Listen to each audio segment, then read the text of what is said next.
So my name is Brooklyn Brown, and today I am going to be going over my lesson plan using the song Head, Shoulders, Knees, and Toes. With this, we're focusing on kindergarten level, and we are integrating music and science. Okay, so the benchmarks that we're looking at in science, we're kind of dealing with living things that are diverse with many different observable characteristics. So, what we're really trying to get down to is getting kids to be able to identify the external parts of a living organism, which includes humans specifically, is the one that we're dealing with in this lesson. On the music end of things, we're getting the students to perform or present in a variety of contexts in the arts using artistic foundations. So specifically in this lesson, we're going to be dealing with melody. So just to kind of map it out first, we are going to just walk through the lyrics, which are just the words that go along with the song. So it's going to be hard for me to do over Zoom, but I'll try my best. So just to go over the words, it's head, shoulders, knees, and toes, knees and toes. Then we repeat head, shoulders, knees, and toes, knees and toes. And eyes and ears and mouth and nose. Then we go back, head, shoulders, knees, and toes, knees and toes. So now I'm going to say it, and I'm going to let you respond back to me. So it goes head, shoulders, knees, and toes, knees and toes. Now you. Head, shoulders, knees, and toes, knees and toes. Shoulders, knees, and toes. And eyes and ears and mouth and nose.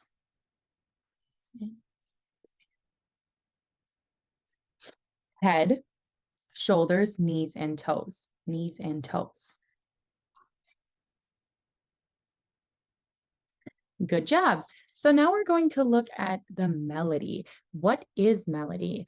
Well, melody is a series of different tones or sounds in a piece of music. So before we were just looking at the words and we were kind of saying it to a rhythm, but there was no sounds really going on in the music. So I'm going to grab my ukulele and we are going to listen to the melody. So this is what it sounds like. With the melody, we're going to start in a C. So I will sing it first and then we can sing it together, okay? Head, shoulders, knees and toes, knees and toes. Head, shoulders, knees and toes, knees and toes. And eyes and ears and mouth and nose. Head, shoulders, knees and toes, knees and toes. Oops, sorry. So to kind of just get familiar with the melody, we're going to hum the words that I just sang together. So if everybody can hum along with me. Ready?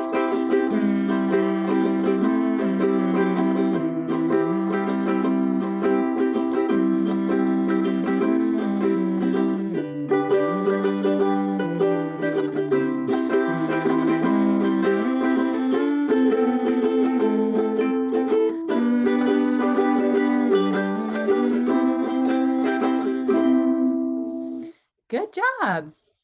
So now we're going to sing along. We're going to put everything that we learned together. So now that we have the melody down and we hum that out, you know the words from before, we are going to watch a video and sing along.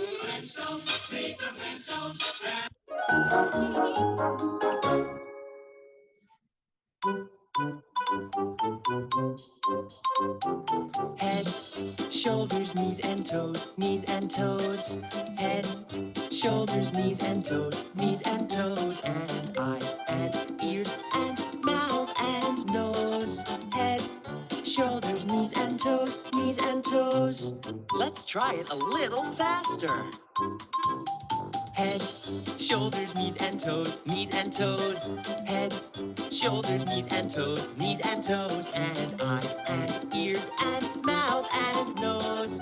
Head, shoulders, knees and toes, knees and toes. Good job. Faster. Okay, so now let's go back to our presentation. So there's a lot of different strategies for accommodation with this lesson plan.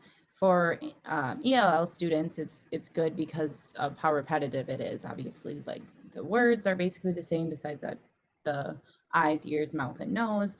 But along with that, it helps teach pacing. You know, the pacing of the songs are slow, but it can be slowed down even further to make sure students are correctly enunciating the words. It's also just a good song to kind of get some of the basic knowledge of anatomy and, you know, what different words are in English. It's a good song to kind of make sure that kids are pronouncing everything correctly, as well as just kind of to be able to solidify that vocab.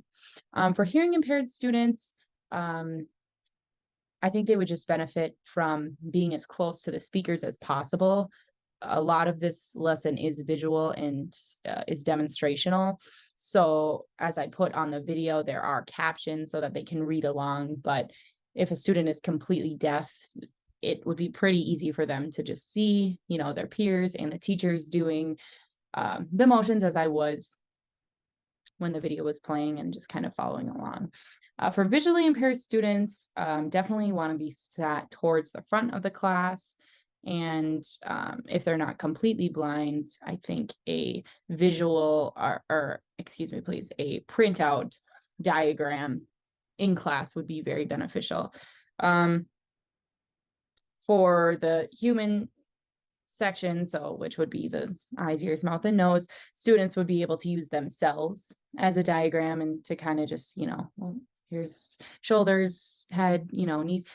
They'll be able to kind of feel it out on themselves, basically, is what we'll be doing. But if they would like or feel more comfortable with a physical representation or diagram, those can definitely be offered to those students. And then lastly, for learning disabled students, they'll either be assigned a partner or have a para, depending on the severity of their disability. And just having somebody there who can assist them, who can either be a model for them to kind of show, you know, what we're doing, or just have a diagram so they can point if they're unable to move, or if they're unable to perform the actions that are required, they can point out on a printed diagram to also show their understanding of the concepts. So now I'm going to jump back into teacher mode. So I want you to show me where your eyes are. Can you show me where your eyes are? Good job. And then I would say, can you show me where your nose is? Good job. Can you show me where your ears are? Good job. And then we can go forth into things that we haven't learned yet, such as like, can you show me where your back is? Can point to their back. Can you show me where your hair is? Good job. So that's basically what I would do in that situation. To assess this lesson, I would use this template that I made myself. It just would kind of be a printout that I would have for each one of my students. And I would do this for 3 consecutive classes. I would just kind of do a quick little reiteration of what we've learned just to kind of assess. So for 3 consecutive periods, the teacher should use the template that I thought of to just basically check off if the student is able to perform the required functions. So the ones that I have here is, can the student accurately identify the parts of the body learned in the songs? Yes, no, or partially is the P. So, you know, it's not totally where it needs to be, but it's not failing. Can the student accurately identify and recite the melody learned in the song? Can the student perform the appropriate movements along with the song? And can the student recite the correct lyrics and use correct pitch? So obviously, we're not looking for professional singers, but just to show that they understood the melody and they understood the lyrics that are being taught to them. And that is all I have. So thank you for listening, and I hope you have a great day.